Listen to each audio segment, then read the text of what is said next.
যে মানুষগুলো তাদের জীবনের পরিশ্রমের বিনিময়ে সমাজের চাকাটাকে চালু রাখে, আমরা কিনা তাদেরকে মানুষ বলি না। আমি একবার বরিশাল থেকে লঞ্চে ঢাকায় ফিরলাম সকালবেলা, সামার সিজন ছিল, গ্রীষ্মকাল। গাড়িতে উঠেছি, এ গল্প আমি বহু জায়গায় বলেছি, আমি এই লুপ ধরে রাখতে পারি না। কিছু দূর যাওয়ার পরে আমার চালককে বললাম থামো। সে বলল স্যার সামনে ময়লার ভাগাড়, দেখতেও খারাপ আর গন্ধ আসতেছে। আমি বললাম এখানেই থামো, এখানে আমার কাজ। আমি 20 থেকে 22 মিনিট বসে আছি গাড়িতে।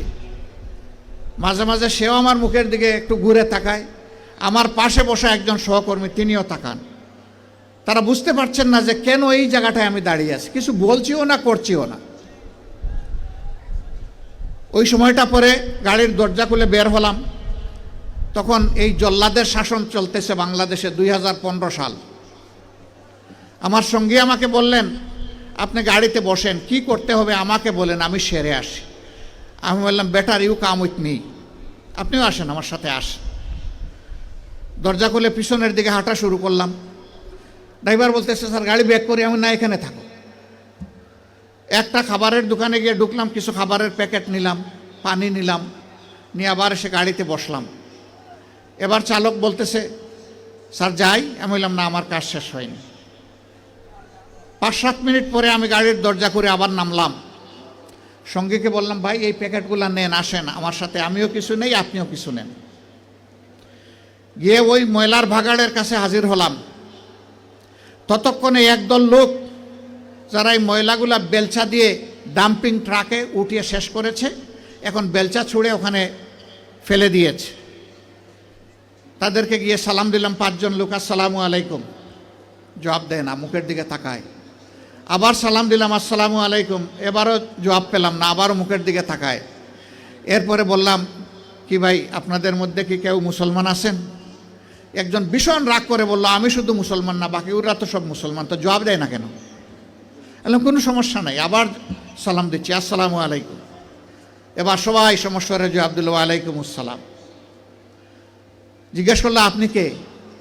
বললাম আপনাদের জাতি ভাই। আপনি কি সিনেমা করতে আসছেন? আমার এই চেহারা দেখে মনে হয় যে আমি সিনেমা করতে আসছি। কয় না, তা তো মনে হয় না, কিন্তু আপনার কথাবার্তায় তো এরকমই মনে হচ্ছে। তো আপনি কেন আসছেন? আমি বললাম আপনাদের হাত ধুইতে আসছি। ওই শুনেন আমরা গরিব মানুষ, আমাদেরকে নিয়ে উপহাস করবেন না। আমি বললাম আল্লাহর কসম আমি উপহাসও করতে আসিনি। তাইলে আপনি আমাদের হাত ধোয়াবেন কেন? আমি বললাম তোমরা সমাজের হাত দাও, একটা দিন অন্তত তোমাদের হাত ধোয়াই। আমাদেরকে ছেড়ে দেন, আমাদের অনেক কাজ, বুঝতে পারছি না আপনি কি জিনিস।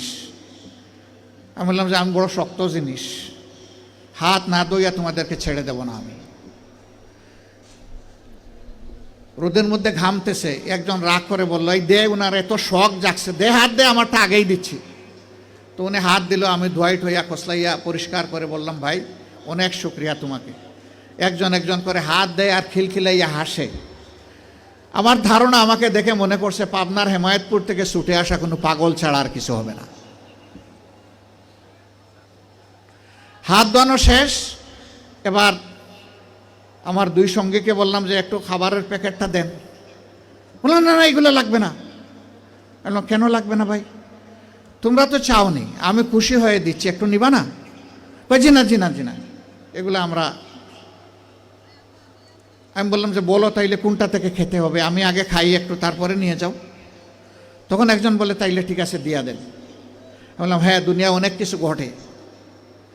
হাতে নিল, নেওয়ার পরে একজন একটু দীর্ঘ শ্বাস ফেলে বলল তাহলে আমরাও মানুষ। আমি বললাম কেন এই কথা বললেন কেন? জি না, আপনাদের মতো মানুষেরা আমাদেরকে মানুষ বলে না, বলে আমরা সুইপার, বলে আমরা মেথর। আমাদের কাছে কেউ দাঁড়াইতে চায় না, কোনো রাস্তা দিয়ে আমরা হাঁটলে মানুষ সরে যায়। সমাজের মানুষ আমাদেরকে অচ্ছুত মনে করে, এদেরকে ছুঁইলেই জাত যাবে। আমি হাত জোড় করে বললাম সোফা কাপড়ের ছোট লোকদের পক্ষ থেকে আমি তোমাদের কাছে ক্ষমা চাই, আমাকে ক্ষমা করো, আমাদেরকে ক্ষমা করো। আমি আর চোখের পানি ধরে রাখতে পারিনি। টপ টপ করে আমার চোখ থেকে পানি পড়ল। যে মানুষগুলো তাদের জীবনের পরিশ্রমের বিনিময়ে সমাজের চাকাটাকে চালু রাখে, আমরা কিনা তাদেরকে মানুষ বলি না, আমরা তাদেরকে সুইপার বলি, মেথর বলি। আমরাই কমজোর। আমি কাঁদতে কাঁদতে এসে আমার গাড়িতে, আর ওরাও আমার সাথে কেঁদে কেঁদে তাদের গাড়িতে উঠে গেল। সম্মানিত ভাইয়েরা, কেন এই ব্যবধান? এদের ছাড়া কি এই সমাজ চলবে? যদি না চলে তারা, তাইলে এই সমাজে তারা একটু স্বীকৃতি পায় না কেন? একটু মর্যাদা কেন পায় না তারা? এটা পায় না এই কারণে, এই শাসনটা আল্লাহর দেওয়া বিধান অনুযায়ী নয়, এই কারণেই পায় না।